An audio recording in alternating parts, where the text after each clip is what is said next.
making people feel good that they're part of something and that you can't do it without them. It's not like you are better than them. It's we are a team, and together we are all creating something better. We're all profiting from it. We all have more freedom because of it. Life is better from all of us interacting with each other. Welcome to the Phil Klein Dental Podcast. If you're a dental practice owner or an associate, and you have a staff of folks that help you out every day to run that practice, you understand the value of a good employee. To tell us all about it is our guest, Dr. Todd Snyder. Dr. Snyder is a regular contributor to VivaLearning.com. He's a cosmetic dentist, international author, lecturer, and consultant to a variety of dental companies. He can be reached at www.legion.dentist. We'll be getting to our guest in a second, but first, when it comes to digital workflow equipment, it's important to partner with companies that provide premium products with unparalleled service, all at an affordable price. That's why you should check out Shining 3D Dental, a company that offers a complete and integrated suite of high-quality and easy-to-use digital dental equipment. Their local offices are based in California and Florida, so you get in-time comprehensive support. In fact, Shining 3D Dental can furnish your office with an entire suite of digital equipment for under $27,000. This includes their AOral Scan 3 wireless intraoral scanner, Metasmile 3D facial scanner, and the AccuFab 3D printer with its post-processing equipment. Plus, the Shining 3D Dental digital workflow solution includes cloud storage, synchronization, and software for consultation, analysis, and design. So whether you're taking your first step into digital dentistry or you're looking to add additional equipment, check out Shining 3D Dental's complete digital dental portfolio.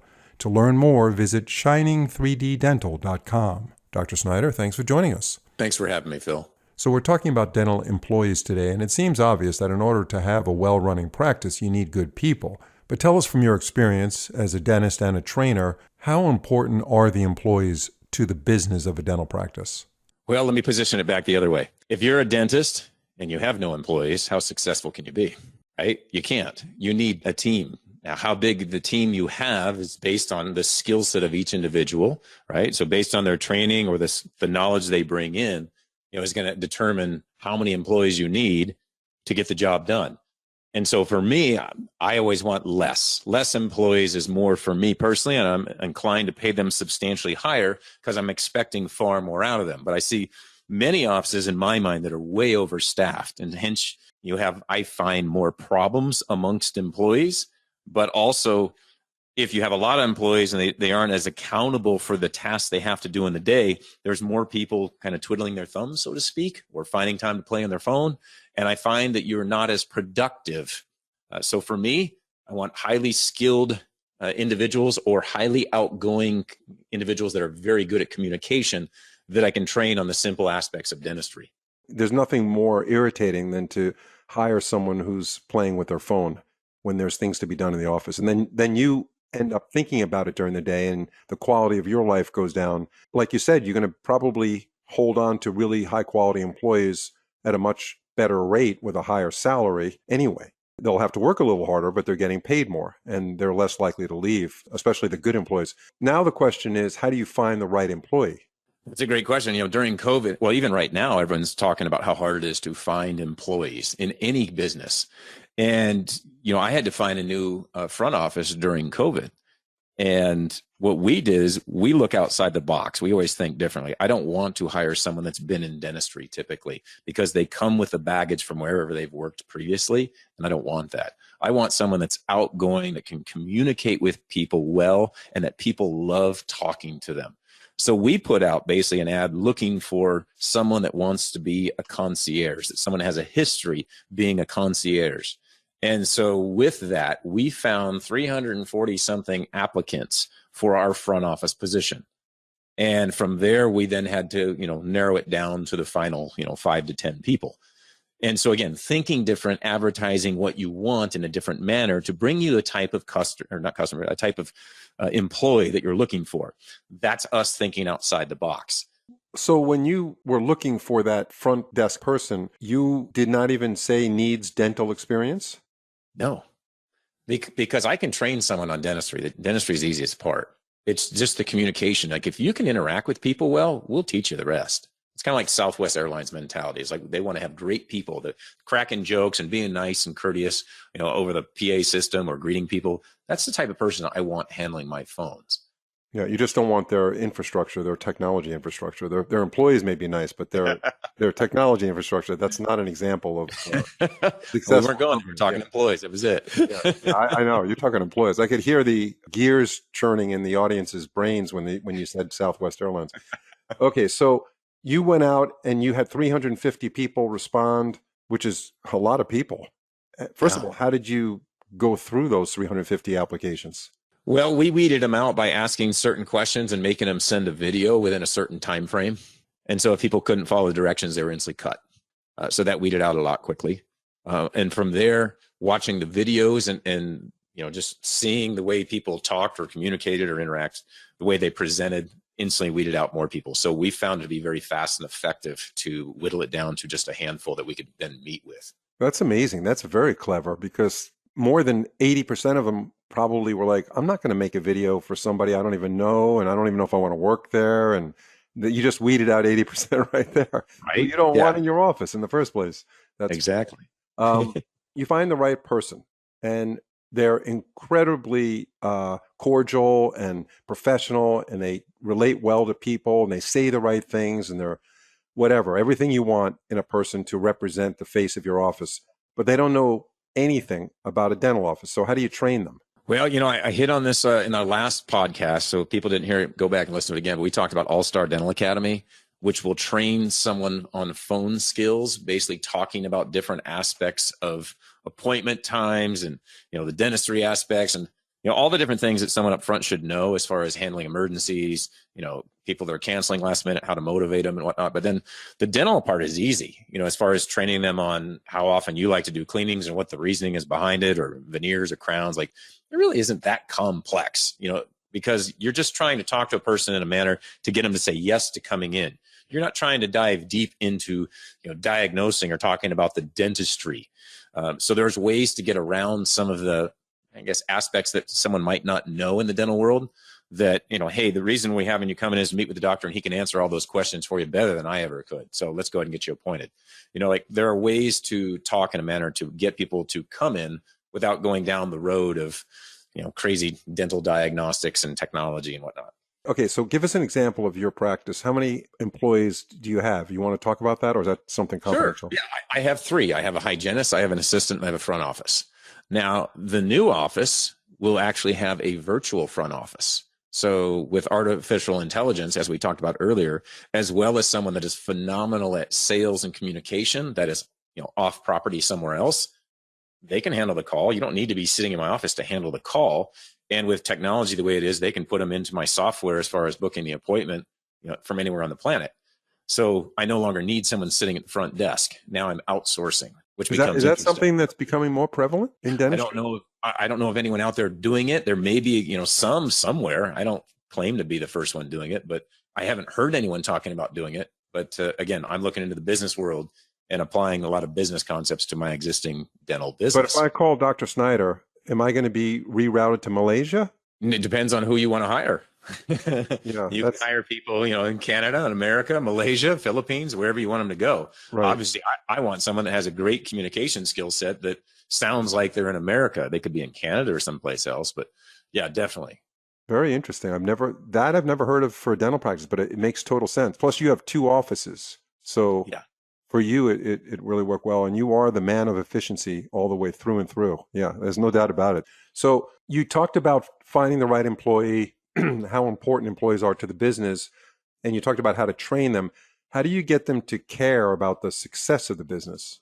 I think someone needs to be a part of the business, that they see the goals, that they see how you care for the patients and you care for your employees, that you truly want the best for everyone, and that you're also willing to compensate someone for doing their job well, but you're also going to hold them, accountable, that you are, I don't want to say really strict, but they know when they get there that you're not a pushover, that, they're going to be held accountable. We'll be getting right back to our guest in a second, but first, with countless dental composites on the market today, choosing the right one can be overwhelming, yet a few products rise above the rest. and Voco composites lead the way. For over a decade, Grandioso's tooth-like physical properties have remained unmatched by any other restorative material. With its stunning aesthetics, exceptional durability, and superior handling, Grandioso stands out as the clear choice for all of your composite needs. And if you're looking to simplify posterior restorations with a single shade solution, check out Admira Fusion Extra. This omnichromatic nanohybrid covers all 16 Vita Classical shades with a single shade. It achieves this without compromising strength, handling, or radiopacity, providing fast, strong, and aesthetic posterior fillings. Join thousands of dentists who trust Voco for proven performance, superior aesthetics, and lasting results. Explore Voco's full range of composite materials and request a sample at voco.dental. And so the same as a child, if they have, structure, they tend to perform better. And when they have appreciation for who they are and what they do, they like being there more often. They've done research to show it's not necessarily about the money someone makes. It's more about what they feel in where they work. Are they providing some type of help or benefit? Do they feel appreciated? Those that they've found are the most critical aspects of an employee staying and working in a business. And so taking time to do something nice for your employees, just out of the blue, not just on their birthday or Christmas or what have you, but just out of the blue, just saying, hey, thanks, you're phenomenal, I appreciate it. Here's a gift, or here's just a letter, a handwritten letter, or just a pat on the back nowadays, whatever it is. But making people feel good that they're part of something and that you can't do it without them. It's not like you are better than them. We are a team, and together we are all creating something better. We're all profiting from it. We all have more freedom because of it. Life is better from all of us interacting with each other. These employees that you have in this one office that you just opened up recently, you have two, right? You said a hygienist and assistant. If we're talking about the Vegas office, yeah. I will only have, I'll have 0 employees, but the California office has 3, the front office, the hygienist, assistant. So Vegas has no front office and no assistant. The assistant is a 1099 that comes in occasionally. So tell us more about the outsourced solution you have with that front office person who's not really in your office. The person calls, they think they're calling your office. That person answers the phone. How does the process work from there? They can create that first appointment, and from there, automation takes over. Now, should they want to actually, call and get a hold of me, they can actually get a hold of me. But for the most part, most people don't call back unless they're like, oh, I forgot what day it was. Well, that automation handles that. Or, hey, I forgot where your location is. Well, that's in the automation as well. So there's a lot of stuff that one could ask that instantly they get the answers they need. There's like top 5 common asked questions. Usually it's not like, hey, I need to ask the doctor something specific. That usually doesn't happen. But if they need to, they can get transferred over to me. Otherwise, they show up with all their forms already digitally sent to me ahead of time. They show up, we're standing there to greet them, and we take them right back to the operatory. So I've got my dental assistant on the day I know I have someone showing up. And so it's just the 2 of us. And when we're done, patient leaves, we wait for the next one, or we're done for the day. It's depending on what time of day the patient's coming in and whatnot. And what about if someone calls and asks about dentistry? I'm new to your neighborhood and I don't know you. And I say, okay, I want to call Dr. Snyder's office. And I talk to the person who answers the phone and say, yeah, so how much periodontal work do you do over there? Or, just some dental questions. That person who you're outsourcing to, how are they going to answer that? Yeah. So there are basically preset, you could say, kind of conversations that would occur. And a lot of that is built around AI. And so this person on the other end can basically go through the preset kind of conversations. But also if they feel like they can't answer something, then they're honest. Like, look, I don't have that answer for you, but that's the beauty of Dr. Snyder. He has, the ability for you to have a virtual consultation. I can go ahead and set you up for one of those, and you can talk to him right over the internet and see him and ask all those questions. Or he offers consultations live and in person in his office. We can set you up for that one as well. What works best for you and your time. We're talking about the success of a dental practice based on how important the employees are, but you got rid of all your employees except a couple, which is, that's your second office. Well, we talked about how important it is for the employees in the one office where we have trained them and found the right people and whatnot. So we hit on that. But then we also said, well, the number one problem in a dental office, as reported by ADA, is dealing and managing employees. So I always say a problem is a gift. What if you remove the problem? How could you remove those people and have a better business? You're removing liability, removing overhead. There's a lot of things you're doing. And so that's basically what we streamline into the new office. Do you think that many dentists have too many employees that are wandering around the office and not really being that productive? Out of all the different offices that I've gone into and or met or coached, that's what I find. But I'll tell you, 99% of dental offices say, no, we're not. because it's hard to say I'm wrong. But once they see it and change it, like, you're right. It becomes a very appreciative thing. Like, you saved me money, you saved me discomfort. Like, I wish I would have done that a long time ago. But also, you can take the money you were paying for that employee and now spread the money amongst the remaining employees to rise to a new level. I do want to mention to the audience that if you want to get a hold of Dr. Snyder to actually engage in another level of learning that would help you implement some of these concepts into your office, that could be a game changer. He's available at legion.dentist, legion.dentist is his website. Yeah, you can contact me directly, or you can sign up for our newsletter or sign up for one of the courses, whatever works best for you. There's also a phone number there if you want to reach out to me, specifically. The newsletter is free? Yeah. What do you have in your newsletter? My newsletter is a lot like my podcast. It's basically things that I've either found in that week or that couple weeks, just in interacting with clients or dentists online that DM me, or things that I read in social media that create, something in my mind. It triggers it. And I say, you know what? People should think differently about this topic. Let me tell them, like, kind of my thoughts on it, or what I've done and what's worked for me, or, what has not worked for the majority of dentists out there. And yet they choose to stay where they're at. Well, here's the solution, as opposed to staying there for 5 to 10 years and then being, frustrated and upset that you never did anything. And so really everything I offer is to try and help a dentist to think differently and look at things in a different way, to, alter their path so they can have more freedom and, more financial, revenue in their pocket, let's say, so they can enjoy more of life, as opposed to, I hate to say it, at some point here, insurance is paying so low, you can't be profitable. And so many dentists don't look into their numbers. They don't realize how bad it's getting often until someone shows them, like, hey, look at this. And like, wow, I had no idea. That's the whole goal, is to wake people up in the newsletter and the podcast. So let me show you something. Yeah, no, that's a fantastic point. And it's so common for people, not only dentists, to get in the routine of doing the same thing over and over again. And this is what they know. This is what they're comfortable with. This is their comfort zone. And you say it perfectly when you say a problem is a gift, because you're approaching that problem in a way where you're going to innovate whatever that problem is into something that's even more positive than just solving it. You're going to go a step further and make things even better that you wouldn't have done if you didn't have that problem in the first place. So that's the gift part that I guess you're referring to. Exactly.